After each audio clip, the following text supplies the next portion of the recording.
On passe au passage suivant. Baruch Hamakom Baruchu, béni soit l'omniprésent. Hamakom c'est Hachem. Hein. Baruchu, pourquoi on l'appelle Hamakom, pourquoi on l'appelle l'endroit. Hamakom ça veut dire l'endroit. Ok? Parce qu'on rappelle toujours que Dieu n'est pas dans le monde. Dieu n'est pas l'endroit, le monde n'est pas l'endroit de Dieu. Dieu est l'endroit du monde. Ça veut dire que le monde est incorporé dans Dieu, mais Dieu surplante cette dimension-là. Baruchu, Baruch Nantador Lam Israël, Baruchu, béni soit celui qui a donné la Torah au peuple d'Israël, béni soit-il. Keneged Arba Banim Dibra Torah, concernant 4 enfants, la Torah parle. Echad Chacham, Vechad Racha, Vechad Tam, Vechad Sheno Yodea Lishol. Donc le Chacham, le mauvais, le simplet, et celui qui ne s'est pas posé, enfin Tam, ça connote aussi la pureté. Et celui qui ne s'est pas posé de questions. Regardez, vous allez voir dans les 4 enfants qu'il y a plein de problèmes. Il y a énormément de questions à poser sur les 4 enfants. Et on va peut-être pas toutes les dire, on va dire les principales. Donc on lit les 4 enfants. Chacham Maou Omer, que dit le sage? Ma Edud Varukim Vamishpatim Asher Tiva Adonai Eloheinu Etrem. Quels sont les témoignages, les décrets, les lois qu'Hachem nous a ordonné, Hachem notre Dieu nous a donné, vous a ordonné de faire? Ve'afata Morlo qui ilchot à Pessar. Toi tu vas lui répondre après la halachot de Pessar. En Maftirin Achar à Pessar Afikuman. Après le Korban Pessar, enfin après la Fikuman, on n'a plus rien le droit de manger. Ok. Racha Maomer, que dit le mauvais? Ma'avoda azot lachem. Quel est ce travail que vous êtes en train de faire? Puisqu'il dit lachem, vous faites, ça veut dire que vous le faites, mais lui ne le fait pas. Lachem velolo, vous, mais pas lui. Pardon. Lui, ouais, vous, mais pas lui, parce que lui, il ne doit pas le faire. Réponse, enfin, la Gada te dit comment tu dois agir. Ulfi sheotziat atmo minaklal, kfar beikar, vafata, ake etchina vemorlo. Donc, puisque il s'est exclu du Ham Israël en disant vous le faites, mais moi je ne veux pas le faire, tu dois lui casser les dents. Il faut être brutal. C'est une image, casser les dents. On va pas vraiment casser les dents. On va expliquer ce que ça veut dire. Tu lui réponds c'est grâce à ça qu'Hachem m'a fait sortir d'Égypte. Il m'a fait sortir d'Égypte. Li, velolo, moi, mais pas lui. Pourquoi? Ilou ayasham, puisque c'est un rachat, s'il avait été là-bas, lo ayanigal, il n'aurait pas mérité la délivrance. Je termine la traduction, j'écoute vos questions après, ok? Tamaou Omer, que dit le simple? Mazot, il dit c'est quoi tout ça? Tu vas lui répondre Berozekiad, Otiano, Adonam, Mitzrayim, Biatavadim, avec une main puissante, Hachem nous a fait sortir d'Égypte. Chez Noyode Alishol, celui qui ne s'est pas posé de questions, At Petarlo, tu dois l'initier. Chez Nemar, Vigata, Levin Rabayom ou les morts, Barvose, Asa, Adonai, Libetedim, Mitzrayim. Tu vas lui répéter le même pasouk. Tu dois enseigner à ton fils que grâce à ça, Hachem m'a fait sortir d'Égypte. Ouais, question. Une question, pourquoi le sage et le mauvais, ils ont un point commun parce que... Ok, je vais répondre. C'est la même chose. Ok, je vais répondre. Kol Kavod, vous avez les bonnes remarques les garçons, Kol Kavod. Regardez, il y a plein de problèmes. Déjà, avant d'aller plus loin, c'est quoi le rachat? On va lui dire, on va lui casser les dents. C'est quoi cette attitude du rachat? Qu'est-ce qui se passe ici? Rachamim nous disent, il faut avoir toujours à l'esprit qu'un juif, même s'il faut reste un juif, toujours. Et il ne faut jamais perdre espoir de le sauver. Alors Rami vont te donner un conseil. Prends rachat et casse-lui les dents. Ça veut dire quoi casser les dents? Ça veut dire que tu le retires ses dents. Alors on va voir qu'est-ce que ça signifie retirer les dents. Rachat, on va prendre la valeur numérique. Resh, 200. Shin, 300, ça fait 500. Aïn, 70, ça fait 570. Qu'est-ce que tu dois retirer? Shinav, Shin, 300. Nun, 50, ça fait 350. Yud, 10, ça fait 360. Vav, 6, ça fait 300. On a dit 66. Si tu enlèves 505, on avait dit combien? 570 à 370, ça fait 204. Valeur numérique du mot tzaddik. L'objectif, c'est de le réveiller. C'est pas de le frapper, c'est pas de le brusquer, c'est de le réveiller. Et qu'à la fin du débat de Pessar, il reste quoi? Il reste que le tzaddik. On lui a enlevé ce qui gêne, ce qu'il y avait devant, et à la fin, il va rester que le tzaddik. Et regardez jusqu'où ça va. Le Chacham, il pose une question. Il dit, c'est quoi tous ces témoignages, etc. Et on lui dit, ah, ta question, elle est belle. T'es un Chacham. Parce que lui, il s'inclut. Et le rachat, qu'est-ce qu'on lui reproche? Il lui dit, toi, tu as dit lachem. Il a dit. Ben, kol hakavod, c'est la question qu'on va poser. Voilà. Mais c'est quoi la nuance? C'est que le Chacham, il dit lachem, et on lui dit, puisque tu t'exclus, t'es un rachat.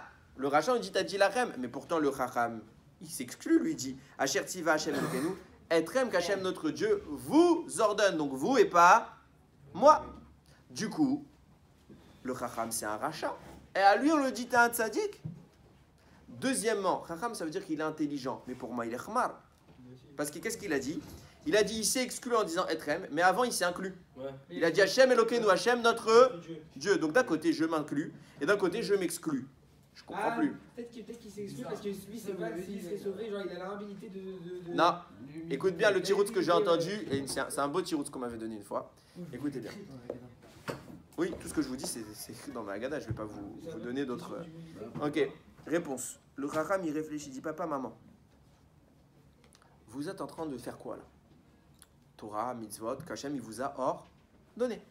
Mais ça vient pas de vous tout ça. C'est quoi le mieux, papa? Dis-moi la vérité. Tu préférerais que je vide les poubelles sans que tu me le demandes, je le fasse de moi-même et comme ça, il n'y a pas de problème, ou devoir à chaque fois me répéter de vider les poubelles? Alors, a priori, on a tendance à dire, bah, j'aimerais que tu le fasses toi-même, ça m'éviterait de te le dire. Donc, papa, t'as raison. L'enfant, il dit, papa, tu vois bien que c'est mieux. Et j'ai une preuve que c'est mieux. J'ai une preuve. C'est quoi? Avraham, Yitzhak et Yaakov, ils avaient la Torah? Non. Ils l'ont eu d'eux-mêmes. Ils ont trouvé eux-mêmes comment servir Hachem.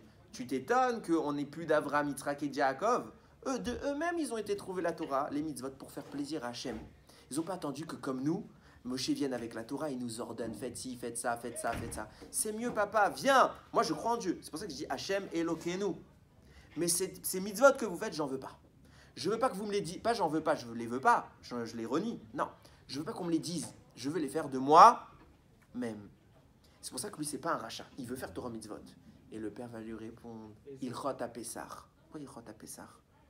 Tout l'objectif pour lequel Hachem nous a fait sortir, c'est qu'on soit ses serviteurs.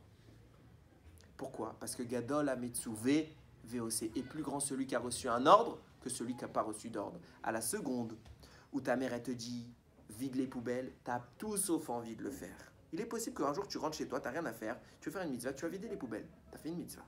Mais quand ta mère elle t'a dit vide-les, tout de suite, Yetzerara vient et te dit ne les vide surtout pas. Qu'est-ce que vous dites quand maman me demande de vider les poubelles? Ouais maman, j'arrive. Et 30 minutes après, c'est toujours pas fait. Yetzerara, il va tout faire pour vous empêcher. Pourquoi? Parce qu'à la seconde où tu as un Yetzerara, tu as du mérite plus grand que quand tu n'avais pas de mérite. Lui dit son père, mon fils, tu as raison. Abraham, Yitzhak, Yaakov, c'est des géants. Mais si Hachem les avait contraints à le faire, ils auraient été encore plus grands. Et nous, on préfère choisir les mitzvot qui nous ont été imposés que les mitzvot qui ne nous ont pas été imposés. Et il y a une deuxième dimension dans ça, quand on est contraint. Gadol Ametsuvé VOC, celui qui fait sous la contrainte est plus grand que celui qui agit sans la contrainte. Pourquoi? Parce qu'en réalité, on ne peut pas battre notre Yetzerara. Parce que lui, il est fait de feu, et nous, on est fait de chair et de sang. Qui gagne, le feu ou la chair et le sang? C'est le feu. Alors comment ça se fait qu'on gagne? Qu'on puisse le battre? Gadol Ametsuvé. Quand Hachem, il te donne un ordre, avec l'ordre, il ajoute dedans de l'énergie. Il te donne une force qui te permet de dépasser le Yetzerara. Et là, tu es plus grand. C'est pour ça que le Chacham est bien un Chacham et le Racha est bien un Racha. Le Racha, il ne voulait pas du tout des mitzvot, c'est pour ça qu'il s'est exclu. Le Chacham, il a commencé en s'incluant, en disant moi je veux Hachem, mais il s'est exclu des mitzvot parce que moi je veux les mitzvot, pas que vous m'avez dit de faire, je veux les trouver moi-même. Réponse du papa, il croit taper ça, mon fils, fais ce qu'on te dit, tu seras plus grand. Ne crois pas que tu seras mieux de toi-même. C'est mieux de suivre les ordres qu'Akadosh Baruch Hu t'a donnés. On continue. Le simple, il n'y a pas d'explication sur le simple. Sur le simple, s'il y a une petite. Enfin, sur le simple, c'est parce que c'est surtout sur le Sheno Yodé Alishol qui a encore une petite. Allez, sur le Sheno Yodé Alishol, je vous l'ai dit. Il y a écrit, regardez, Sheno Yodé Alishol, si vous regardez bien, il a la même réponse que le Racha. C'est un Racha ou c'est pas un Racha? Le Sheno Yodé Alishol nous a dit Bavourze Hachem li betzetim Mitzrayim. Grâce à ça, Hachem m'a fait sortir. Et c'est la même phrase qu'on a dit au Racha, on lui a dit Bavourze Hachem li betzetim Mitzrayim. C'est pour ça qu'Hachem m'a fait sortir d'Égypte, moi. Et au Racha, on lui a dit moi, mais pas toi. On a donné la même phrase au Sheno Yodé Alishol, sauf que lui, on lui a pas dit moi, mais pas toi. C'est quoi la différence? Ramim disent, en fait, le Sheno Yodé Alishol, c'est celui qui ne s'est pas posé les questions. C'est un futur Racha. Parce qu'il s'en fiche. Il est en train de se diriger vers la mauvaise voie. Donc tu dois lui donner la même réponse que le Racha, mais avec une nuance. Il écrit At petachlo. At en hébreu c'est tu, au fait, mina. Oh garçon, le Racha qui est déjà affirmé, on lui a dit casse-lui les dents. C'est papa avec un peu de rigueur qui doit parler. Il doit rentrer dans l'argumentation, il doit casser son fils pour lui montrer qu'il est dans l'erreur. Mais au Sheno Yodé Alishol, c'est encore un petit garçon qui commence à devenir un Racha. Donc on va lui donner la même réponse que le rachat, mais c'est pas papa qui parle, c'est maman. Parce que maman, elle va le prendre par les sentiments, par la douceur. Et là, tu peux le sauver. Quand il est petit, il faut la douceur. Quand il devient un peu plus grand, il faut un peu plus de rigueur. Tout dépend de l'âge.